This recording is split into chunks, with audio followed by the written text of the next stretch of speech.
오늘 본문을 우리는 흔히 주기도문 혹은 주의 기도라고 그렇게 이야기를 합니다. 그런데 사실 이것은 정확한 표현은 아닌 것 같습니다. 왜냐하면 이 기도문 중에 예수님과는 전혀 어울리지 않는 표현이 등장하기 때문에 그렇습니다. 어떤 표현일까요? 12절 말씀입니다. 같이 한번 읽어보겠습니다. 시작. 우리가 우리에게 죄 지은 사람을 용서하여 준 것 같이 우리의 죄를 용서하여 주시고, 여기 우리의 죄를 용서하여 주시고 라고 하는 표현은 저와 여러분들에게는 해당이 되어져요. 그런데 우리 주님에게는 해당이 되어지지 않습니다. 그분은 죄가 없으신 분이기 때문에 우리의 죄를 용서하여 주시고, 이런 표현은 적절하지 않습니다. 그래서 이 기도문의 정확한 명칭을 우리가 한번 생각해 본다면, 하늘에 계신 우리 아버지 그랬잖아요. 그랬으니까 하늘 자녀들의 기도 또는 하늘 백성들의 기도, 이렇게 표현하는 것이 아마 올바른 표현일 것 같습니다. 자, 이 기도는 크게 두 부분으로 나누어집니다. 전반부는 하나님을 향한 기도입니다. 그래서 하나님의 이름을 위해서, 또 하나님의 나라를 위해서, 그리고 하나님의 뜻을 위해서 기도하라, 그렇게 가르칩니다. 그리고 후반부는 사람을 향한 기도입니다. 이 부분에서는 우리의 양식을 위해서, 우리의 용서를 위해서, 그리고 우리의 영적 승리를 위해서 기도하라, 이렇게 가르칩니다. 그런데 최근 성경을 날카롭게 관찰하는 성서신학자들 사이에서는 이 기도가 두 가지의 기도가 아니라, 즉 하나님을 향한 기도와 사람을 향한 기도가 아니라 이 기도는 하나의 기도다, 그렇게 이야기를 합니다. 하나의 기도다. 다시 말하면 하나님 나라의 기도다, 그렇게 이야기를 해요. 여러분, 마태복음 전체를 통해서 가장 강조하는 중요한 주제 가운데 하나가 뭐냐면 하늘나라입니다. 하나님 나라. 그래서 이 주기도문 역시 하나님 나라를 위한 기도이다, 이렇게 이야기를 합니다. 우리는 사실 이 주의 기도, 이 주기도문만 있고 끝이 나는데, 이 기도문의 마지막 결론이 있어요. 마지막 결론. 결론은 항상 어디에 등장합니까? 마지막 부분에 등장을 하죠. 자, 이 주기도문이 기록되어져 있는 마태복음 6장의 마지막 부분을 보면 이 기도문의 결론이 거기에 소개가 되어지고 있습니다. 자, 마태복음 6장 33절, 우리가 너무 잘 하는 말씀이죠. 암송도 하는 말씀. 자, 우리 같이 한번 암송으로 읽어보겠습니다. 시작. 암송이 안 되시는 분들은 어쩔 수 없이 그냥 보고 있겠습니다. 시작. 너희는 먼저 하나님의 나라와 하나님의 의를 구하여라. 그리하면 이 모든 것을 너희에게 더하여 주실 것이다. 자, 먹을 것과 입을 것, 이런 거 걱정하지 말고 하나님 나라와 하나님의 의를 구하라. 그리하면 이 모든 것을 하나님께서 채워주실 것이다. 그래서 주기도문에 하나의 주제가 있다면 그것은 하나님 나라, 즉 하늘나라입니다. 하늘나라. 하나님의 나라가 이 땅에서 이루어지려면 하나님의 이름이 거룩히 여김을 받으셔야 합니다. 또 하나님의 나라가 이루어지면 하나님의 뜻이 이 땅에서 이루어집니다. 그리고 그 하나님의 나라가 이 땅에서 이루어지도록 우리가 날마다 기도해야 되는 것들이 있습니다. 그게 뭐냐면, 우리가 하나님의 나라를 이루려면 일단 먹고 살아야 되잖아요. 그렇죠? 그래서 우리의 일용할 양식을 위해서 기도하라는 거예요. 자, 그 다음에 우리의 관계가 깨어지면 하나님의 나라를 우리가 이룰 수가 없어요. 관계가 깨어지면 그 나라는 망합니다. 그래서 우리의 관계가 깨어지지 않도록 어떻게 하라고요? 날마다 용서하라는 거예요. 용서하라.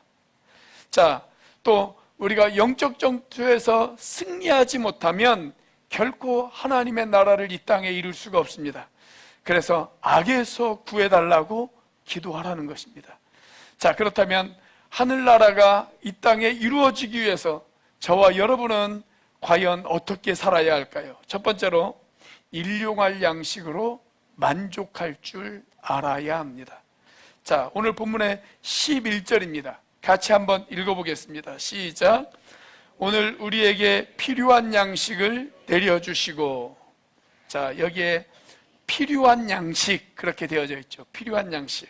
자, 그런데 이 필요한 양식이라고 하는 말 앞에 작은 숫자가 하나 있고 그 숫자를 따라가면 뭐라고 되어 있냐면 또는 일용할 양식 이렇게 되어져 있습니다. 자, 예수님께서 일용할 양식이라고 이야기했을 때 그 이야기를 듣는 제자들의 머릿속에 제일 먼저 떠오르는 사건은 어떤 사건일까요?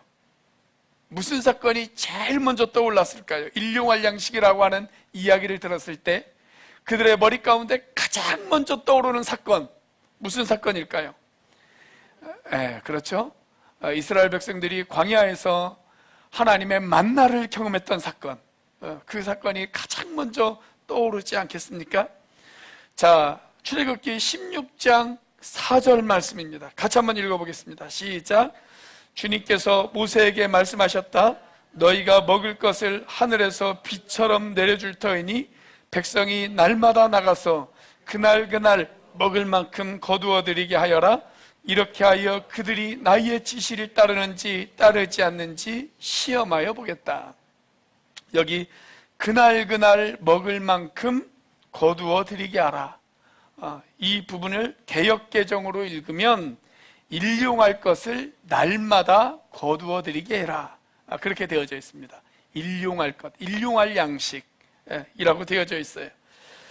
자, 그 다음 5절 말씀을 같이 한번 읽어보겠습니다. 시작. 매주 엿새날에는 거두어 드린 것으로 먹거리를 준비하다 보면 날마다 거두던 것의 2배가 될 것이다. 자, 엿새날 다음 날이 무슨 날입니까? 안식일이죠. 안식일은 쉬어야 하니까 엿새날에는 안식일 것까지 미리 준비하라는 거예요. 이틀분을 준비하라 라고 하는 것입니다. 자, 그리고 이어지는 18절과 19절 말씀을 보면 하나님께서 이렇게 날마다 우리에게 일용할 양식을 준비하게 하신 그 의도가 기록되어져 있습니다. 자, 같이 한번 읽어보겠습니다. 시작. 오멜로 되어보면 많이 거둔 사람도 남지 않고 적게 거둔 사람도 모자라지 않았다. 그들은 제각기 먹을 만큼씩 거두어 드린 것이다. 모세가 그들에게 아무도 아침까지 그것을 남겨두지 말라고 하였다. 자, 그러니까 하나님의 의도는 뭐예요? 먹을 만큼만 거두라는 거예요. 먹을 만큼만 거두라. 말 그대로 일용할 양식만 거두라. 이것이 하나님의 의도입니다. 여러분, 우리 생각에는 아니 어차피 하나님이 주실 거 한 10년치 미리 주시면 얼마나 좋아요. 아니 이왕이면 평생 먹을 양식 우리에게 한꺼번에 주시면 하나님도 편하고 우리도 편하지 않겠습니까? 하나님도 매일같이 만나를 주실 필요 없고 우리도 매일같이 만나를 거두어 드릴 필요가 없잖아요. 그러니까 얼마나 편해요. 자, 그런데 만약에 하나님께서 평생 먹을 양식을 한꺼번에 우리에게 주시면 어떤 일이 일어날까요? 여러분, 복음서에서 아버지의 재산을 한꺼번에 물려받았던 둘째 아들이 어떻게 되어졌습니까? 허랑방탕했습니다. 여러분, 아마 우리도 다 그렇게 되어질 것입니다. 그리고 절대 하나님 의지하지 않을 것입니다. 그런데 우리에게 일용할 양식이 필요해요. 그래서 하나님을 찾아요. 하나님을 의지해요. 하나님을 의지하니까 또 하나님 앞에 나와 기도해요. 여러분, 그런데 우리가 만약에 먹고 살만하다, 그러면 하나님을 의지하지 않을 겁니다. 제 아이들도 보면 어릴 때 돈이 필요하잖아요. 용돈이 필요해요. 용돈이 필요하면 부모님을 의지해요. 때로는 평상시에 하지도 않던 애교를 부릴 때도 있습니다. 그런데 이 녀석들이 이제 좀 커서 자기들이 아르바이트를 하고 돈을 벌어요. 자기들 손에 돈이 쥐어졌어요. 자기들이 번 돈이 자기들 손에 쥐어졌어요. 자, 그러자 별로 부모를 의지하지 않더라고요. 요즘 그 민생회복지원금인가요? 그것 때문에 가정들이 난리가 나는 가정들이 있다고 합니다. 아이들이 우리들 몫을 달라. 내 몫을 달라. 분명히 내 몫도 있지 않느냐. 그래서 그 돈을 주면 어떻게 할까요? 부모님 의지하지 않습니다. 그 돈이 떨어지기 전까지는. 그렇지 않겠어요? 여러분, 아이들이 막 태어나면 울죠. 엄청나게 울어댑니다. 왜 우는지 혹시 아십니까? 줄이 끊겨서 우는 겁니다. 줄이 끊겨서. 탯줄이 끊어져서 우는 것이 아니고요, 밥줄이 끊어져서 우는 거예요. 아이들이 엄마 뱃속에서 그동안 어떻게 먹고 살았어요? 그 탯줄로 먹고 살았어요. 그 탯줄 때문에 숨도 쉬었고 그 탯줄 때문에 먹기도 했습니다. 그런데 어느 날 그 탯줄이 끊어졌어요. 위기감을 느끼는 거예요. 그래서 우는 겁니다. 자, 그런데 그렇게 울다 보니 엄마가 와서 젖을 준단 말이죠. 아이들이 어떻게 생각할까요? 아직도 나에게 일용할 양식이 계속 주어지는구나. 그러면서 안심을 해요. 그래서 부모를 더 의지합니다. 그런데 아기가 그렇게 엄마를 의존하듯 저와 여러분들이 날마다 하나님을 의존해라 라고 하는 것입니다. 그것이 우리에게 일용할 양식을 주시는 이유입니다. 우리가 잠언을 읽다 보면 아굴이라고 하는 사람이 일용할 양식을 얻기 위한 아주 모범적인 기도를 드리고 있는 장면이 소개가 되어지고 있습니다. 자, 잠언서 30장 8절과 9절 말씀 같이 한번 읽어보겠습니다. 시작. 허위와 거짓말을 저에게서 멀리하여 주시고 저를 가난하게도 부유하게도 하지 마시고 오직 저에게 필요한 양식만을 주십시오. 제가 배가 불러서 주님을 부인하면서 주가 누구냐고 말하지 않게 하시고 제가 가난해서 도둑질을 하거나 하나님의 이름을 욕되게 하거나 하지 않도록 하여 주십시오. 그러니까 부자가 되는 것, 그것이 반드시 좋은 것만은 아닙니다. 너무 배가 부르고 부유하면 하나님을 의지하지 않는, 하나님 없이 인생을 살아가는 그런 비참한 인생이 되어질 수가 있습니다. 자, 그렇다고 가난하게 사는 것이 또 좋은 것만은 아닙니다. 너무 가난하면 어떻게 되어질까요? 가난해서 도둑질할 수가 있어요. 그래서 아굴이 여기에서 뭐라고 이야기를 합니까? 저에게 필요한 양식만을 주십시오. 그렇게 기도하고 있어요. 자, 그런데 우리 주변에 보면 굉장히 많이 갖고 사는 사람들이 있잖아요. 많이 갖고 사는 사람들. 혹시 우리 가운데에도 나는 지금부터 한 10년 정도 먹을 양식은 넉넉하게 가지고 있다, 이런 분 있을 수 있잖아요. 자, 이런 분은 초대교회 교인들에게 아주 중요한 삶의 철학을 배우셔야 합니다. 자, 고린도후서 8장 14절과 15절 말씀 같이 한번 읽어보겠습니다. 시작. 지금 여러분의 넉넉한 살림이 그들의 궁핍을 채워주면 그들의 살림이 넉넉해질 때에 그들이 여러분의 궁핍을 채워줄 수도 있을 것입니다. 이렇게 하여 평형이 이루어지는 것입니다. 이것은 성경에 기록하기를 많이 15절도 같이 읽습니다. 시작. 이것은 성경에 기록하기를 많이 거둔 사람도 남지 아니하고 적게 거둔 사람도 모자라지 아니하였다는 것과 같습니다. 자, 지금 넉넉한 사람들, 그 사람들에게 지금 바울이 만나 사건을 떠올리게 하면서 뭐라고 이야기를 하냐면 이런 이야기예요. 어떤 사람이 필요 이상으로 수익이 많이 생겼어요. 내가 필요한 것보다 훨씬 더 많은 수익이 나에게 생겼어요. 그때 이 초대교회 교인들이 어떻게 생각했냐면, 하나님께서 나에게 이렇게 필요 이상으로 많은 것들을 채워주신 이유, 그것은 내 옆에 있는 부족한 사람들을 돕기 위해서다, 이렇게 생각했다는 거예요. 초대교회 교인들이 누가 강제로 그렇게 생각하라고 해서 생각한 것이 아니라 초대교인들이 자발적으로 그렇게 생각했다라고 하는 것입니다. 여러분, 그것이 바로 하늘나라를 위해 구제하고 하늘 선교를 위하여 하나님께서 나에게 이것을 주셨다, 이렇게 생각하는 것, 이것이 바로 우리가 가져야 될 삶의 자세다라고 하는 것입니다. 자, 그래서 일용할 양식을 위한 기도는 개인의 필요를 위한 기도가 아니에요. 자, 오늘 다시 본문의 11절 말씀을 한번 주목해 보세요. 11절 말씀을 주목해 보면 여기 주님께서 우리에게 가르쳐 주신 기도가 어떻게 시작합니까? 하나님, 나에게 필요한 양식을 주세요, 이렇게 말하지 않으셨어요. 여기 분명히 주님께서 우리에게 뭐라고 말씀하셨습니까?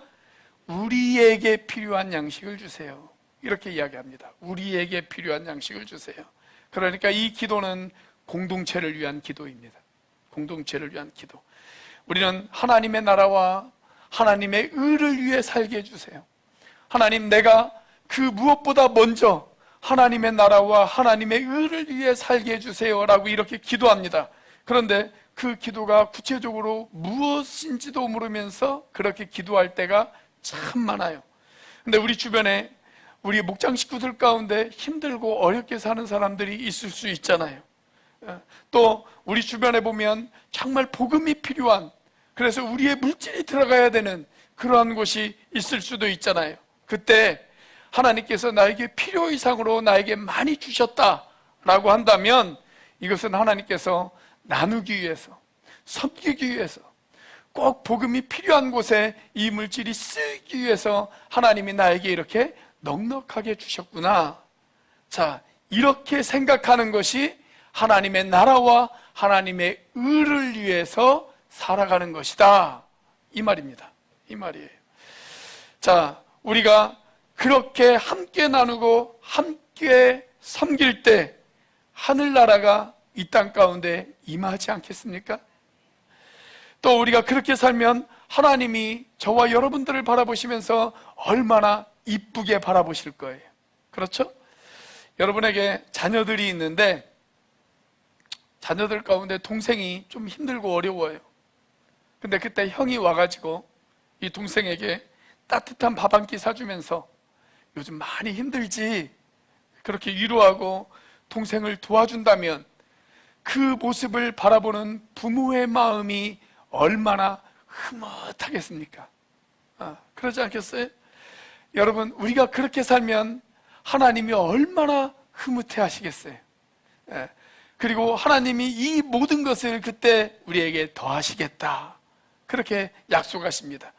여러분, 우리 공동체가 이런 공동체, 정말 그래서 이 땅에서도 하나님의 나라를 경험하는 공동체, 함께 나누고 함께 섬기고 그리고 함께 복음을 위해서 애쓰고 수고하는 이런 것들을 경험할 수 있는 그런 공동체가 되어지기를 주님의 이름으로 축복합니다.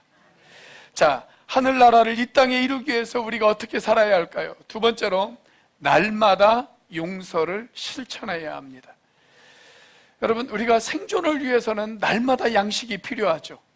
그런데 날마다 우리에게 필요한 것 또 하나 있어요.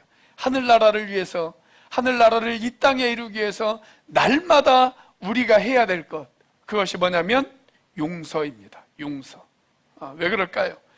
우리는 날마다 상처를 주기도 하고 상처를 받기도 하기 때문에 그렇습니다. 성경에서 사람과 사람 사이에게 주신 가장 위대한 계명, 무슨 계명이에요? 내 이웃을 내 몸과 같이 사랑하라. 이게 가장 위대한 계명이잖아요. 가장 위대한 계명. 자, 그런데 여러분, 이웃사랑은 거창한 게 아니에요. 여러분, 이웃사랑은 우선 나에게 상처를 준 사람들을 용서하는 것에서부터 이웃사랑이 시작이 되어집니다. 우리가 날마다 우리에게 먹을 양식이 필요하듯 우리는 날마다 누군가에게 상처를 받습니다. 또 상처를 줍니다. 근데 내가 상처를 받았을 때 내가 날마다 그 사람을 용서할 수 있어야 된다는 거예요. 용서할 수 있어야 된다. 우리가 용서할 수 있을 때 하나님의 나라가 이 땅에서 이루어질 수가 있습니다. 자, 오늘 본문의 12절이죠. 같이 한번 읽어보겠습니다. 시작. 우리가 우리에게 죄 지은 사람을 용서하여 준 것 같이 우리의 죄를 용서하여 주시고. 자, 그런데 여기 죄라고 하는 말이 원래 원어로 보면 어떤 의미를 가지고 있냐면 부채라고 하는 의미를 가지고 있어요. 부채, 빚. 예. 그러니까 여러분, 죄를 지은 사람은 도덕적으로 빚을 진 사람이에요.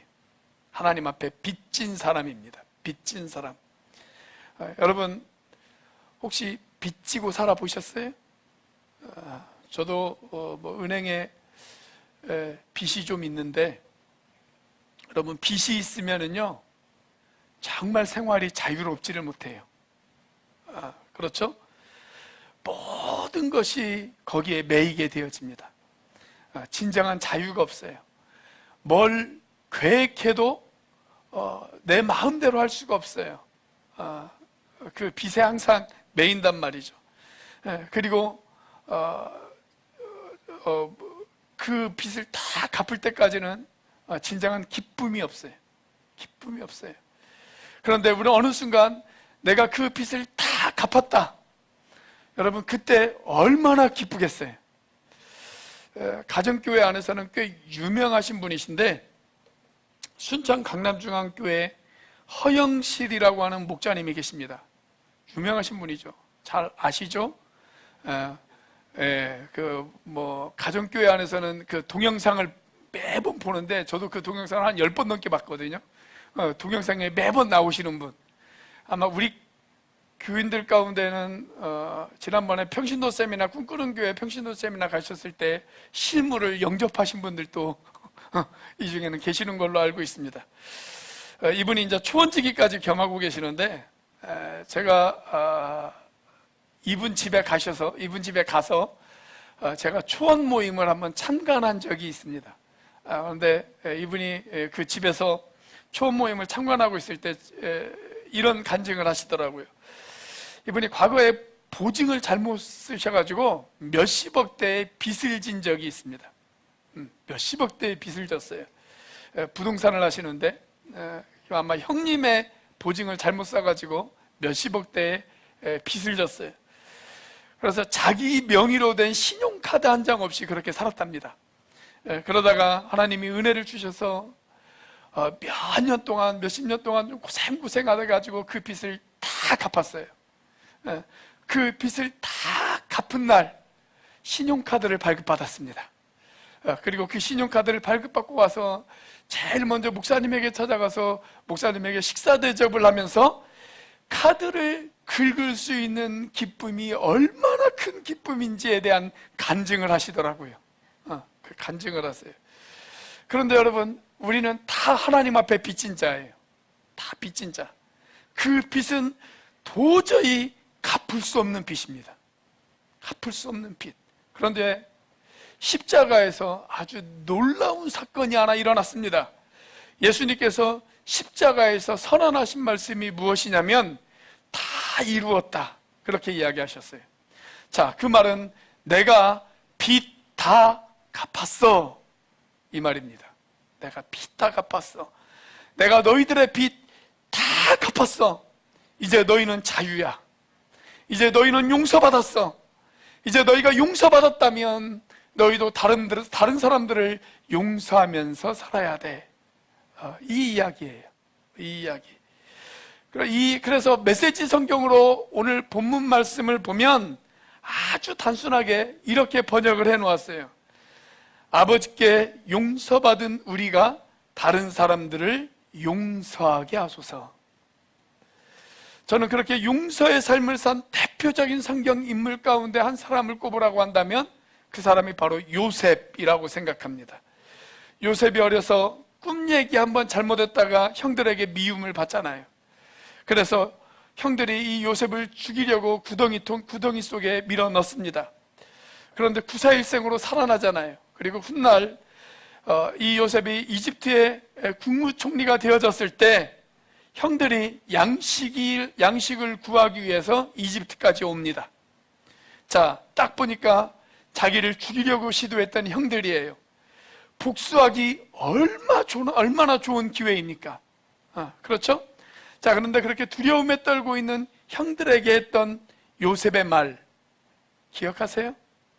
자, 창세기 45장 5절 말씀입니다. 같이 한번 읽어보겠습니다. 시작. 그러나 이제는 걱정하지 마십시오. 자책하지도 마십시오. 형님들이 나를 이곳에 팔아넘기긴 하였습니다만 그것은 하나님이 형님들보다 앞서서 나를 여기에 보내셔서 우리의 목숨을 살려주시려고 그렇게 하신 것입니다. 자, 그 다음 7절과 8절 말씀입니다. 같이 한번 읽겠습니다. 시작. 하나님이 나를 형님들보다 앞서서 보내신 것은 하나님이 크나큰 구원을 베푸셔서 형님들의 목숨을 지켜주시려는 것이고 또 형님들의 자손을 이 세상에 살아남게 하시려는 것입니다. 그러므로 실제로 나를 이리로 보낸 것은 형님들이 아니라 하나님이십니다. 자, 여러분, 요셉의 고백을 들여다보면 지금 주어가 누구입니까? 내가 원해서 이곳에 온 것도 아니고 형님들이 나를 이곳에 보낸 것도 아니고 누가 보내셨다고요? 하나님이 보내셨습니다. 형님들이 팔아서 나를 이곳에 보낸 것이 아닙니다.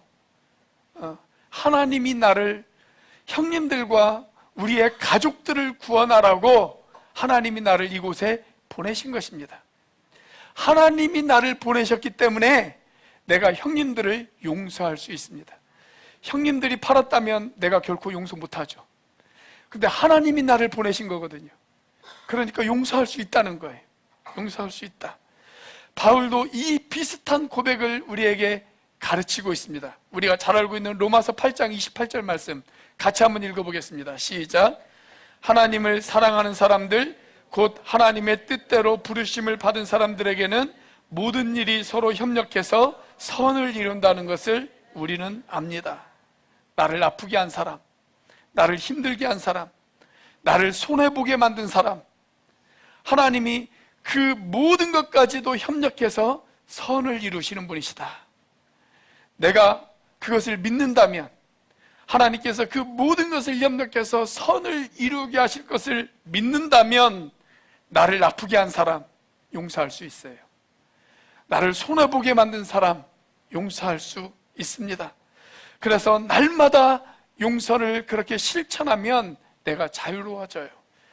여러분, 내가 남을 용서하지 못하고 밤낮 나한테 손해를 준 사람, 나를 미워한 사람, 나를 괴롭힌 사람, 그 사람들만 밤낮 묵상하고 그 사람들만 생각하면 내 마음 가운데 어떤 마음이 드냐면 복수하고 싶은 마음이 생각나죠.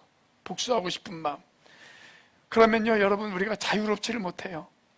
내가 자유롭지 못하면 하나님 나라에 집중할 수가 없어요. 하나님 나라에 집중할 수 없으면 하나님 앞에 쓰임받을 수가 없어요. 자, 그런데 내가 그 사람들을 용서해요. 그럼 내가 거기에서 자유로워요. 자유로워요. 그래서 하나님 나라에 집중할 수 있어요. 그래서 하나님 앞에 쓰임받을 수 있습니다. 그래서 여러분, 그 사람을 위해서 용서하는 것이 아니라 내가 하나님 앞에 쓰임받기 위해서 그 사람을 용서하라는 거예요. 용서하라. 여러분, 우리가 이렇게 하루에도 용서할 일이 얼마나 많이 생깁니까?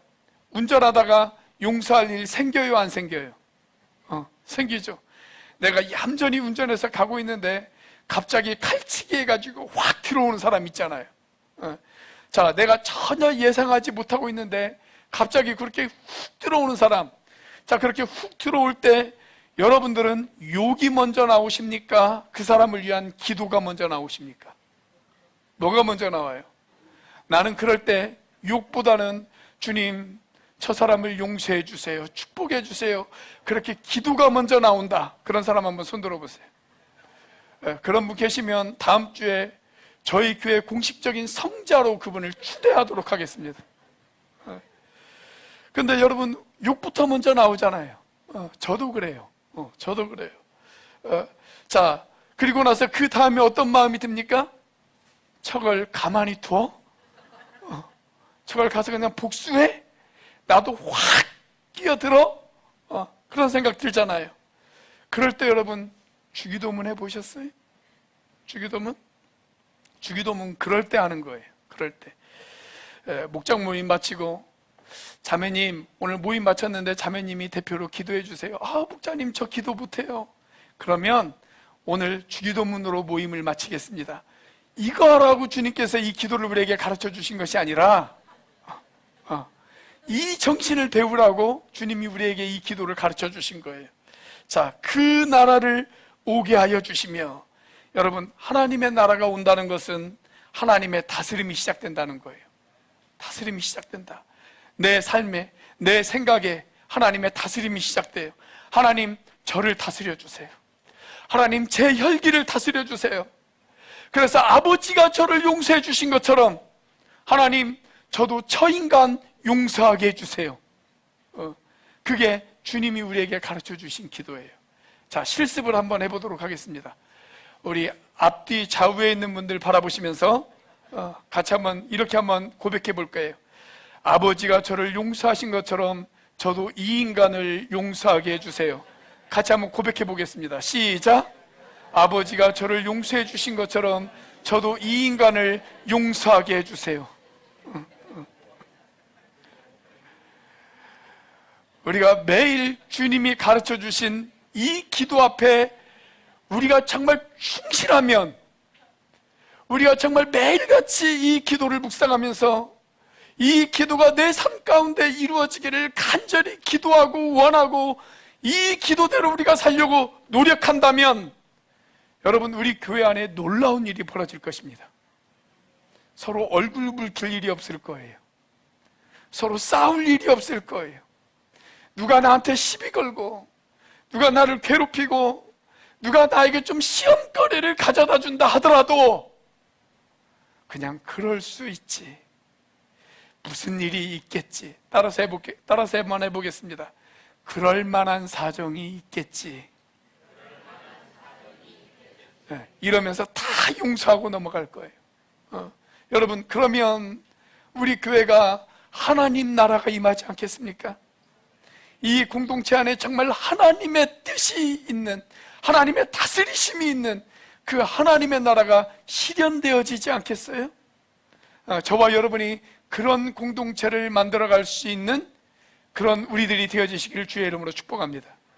자, 하늘나라를 이 땅에 이루기 위해서 우리가 어떻게 살아야 할까요? 세 번째로, 영적 승리를 경험해야 합니다. 여러분, 지금도 아담을 유혹했던 사단은 지금도 끊임없이 저와 여러분들을 유혹하고 있다는 사실을 알고 계십니까? 그리고 지금도 하나님 나라를 이루기 위해서 이 땅에 세운 교회를 끊임없이 흔들어대고 있다는 사실을 여러분들 아시고 계시나요? 자, 그래서 우리 주님께서는 우리가 이렇게 기도하라고 이야기하십니다. 오늘 본문의 13절 말씀 같이 한번 읽어보겠습니다. 시작. 우리를 시험에 들지 않게 하시고 악에서 구하여 주십시오. 자, 그런데 좀 더 정확하게 번역하면 그냥 악이 아니라 악한 자입니다. 악한 자. 우리를 악한 자에게서 구하여 주십시오. 자, 그런데 여기에서 말하는 시험과 악은 단순히 개인에게 주시는 악이 아니에요. 개인에게 주시는 시험이 아니라, 자, 여기 13절이 어떻게 시작되어집니까? 우리를 그랬어요. 우리를, 공동체를 위한 기도입니다. 공동체를 위한 기도. 여러분, 교회는 몸이 아니잖아요. 교회는 몸이잖아요. 그리스도의 몸이잖아요. 여러분, 우리 몸 중에 한 지체가 아프면 그 지체만 아픕니까? 아니잖아요. 온몸이 다 괴롭잖아요. 어디 한 곳이 아프면 온몸이 다 괴로워요. 그런데 여러분, 우리 지체들 가운데 누군가가 아프고 상처를 받으면 결국 그 사람의 아픔으로만 끝나는 것이 아니라는 거예요. 결국 공동체 전체가 아파요. 그리고 공동체 전체가 쓰러져요. 공동체 전체가 사탄에게 흔들릴 수밖에 없습니다. 자, 그런데 어떤 분들은 그 공동체가 교회를 그렇게 흔들어댈 때 그 도구로 쓰임받는 사람들이 있어요. 그래서 다른 사람들에게 시험을 줘요. 다른 사람들에게 상처 주는 말을 해요. 다른 사람들을 비난해요. 손가락질을 해요. 누군가의 흉을 봐요. 여러분, 그렇게 다른 사람들을 비난하고 다른 사람들의 마음에 상처를 주는 것은 교회를 흔드는 사탄의 도구의 역할을 하는 것입니다. 여러분, 제발 부탁드립니다. 사탄의 도구 역할을 하지 마시기를 바랍니다. 우리는 함께 싸우고 함께 승리를 경험해야 되는 사람들이지 사탄의 도구 역할을 해서는 안 되는 사람들입니다. 내가 누군가를 세워주는 일을 하면 그 사람이 세워져서 나와 함께 싸웁니다.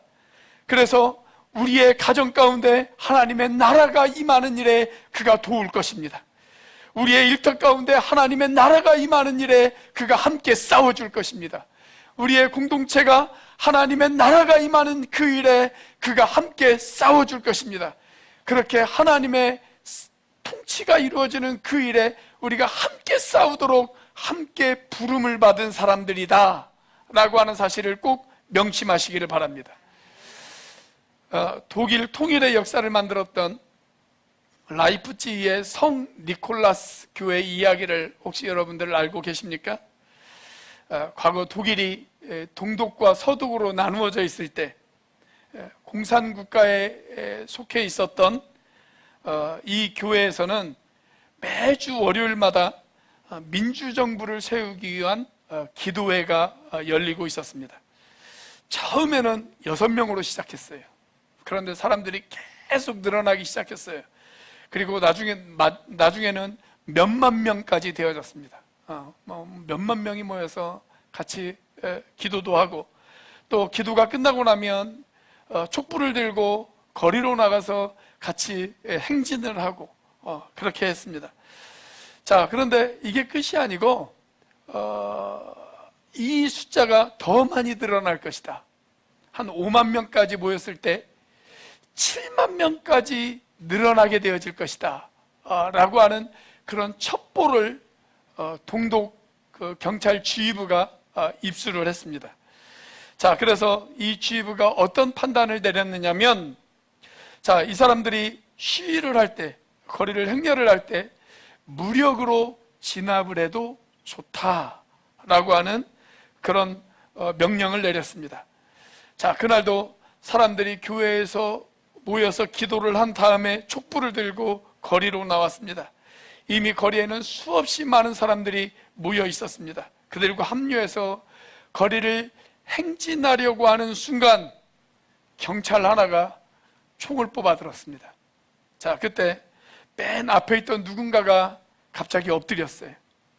엎드려서 기도를 하기 시작을 했어요. 큰 소리로 기도를 했어요. 그때 기도를 한 기도가 주기도문입니다. 주기도문. 하늘에 계신 우리 아버지, 그 이름을 거룩하게 하여 주시며 그 나라를 오게 하여 주시며 그 뜻을 하늘에서 이루심같이 땅에서도 이루어 주십시오. 자, 그렇게 크게 주기도문을 하자 앞을 막고 있던 경찰 중에 한 사람도 갑자기 그 기도에 합류하기 시작을 했습니다. 하늘에 계신 우리 아버지, 그 이름을 거룩하게 하여 주시며 그 나라를 오게 하여 주시며 그 뜻을 하늘에서 이루어진 것 같이 땅에서도 이루어 주십시오. 곧 그들은 모두 무기를 내려놓고 함께 얼싸안았습니다. 그리고 함께 노래하며 함께 기도하며 함께 거리를 행진했습니다. 그리고 며칠 후에 베를린 장벽이 무너졌어요. 베를린 장벽이 무너졌습니다. 여러분, 오늘 우리에게 바로 이 기도가 필요하지 않겠습니까? 오늘 이 나라에 이 기도가 필요하지 않습니까? 오늘 우리의 가정에 바로 이 기도가 필요하지 않습니까? 오늘 우리 공동체 안에 바로 이 기도가 필요하지 않습니까? 하나님의 나라가 이 땅에서 이루어지려면, 하나님의 통치가 이 땅에 이루어지면, 하나님의 다스리심이 우리 가운데 이루어지기 시작하면 우리 가운데 새로운 역사가 일어날 것입니다. 서로의 필요를 채워주는 역사가 일어날 것입니다.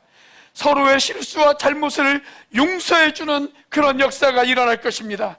악한 자에게서 승리하는 역사가 일어날 것입니다. 이 놀라운 역사를 경험하는 저와 여러분들이 되시기를 주의 이름으로 축복합니다. 기도하시겠습니다.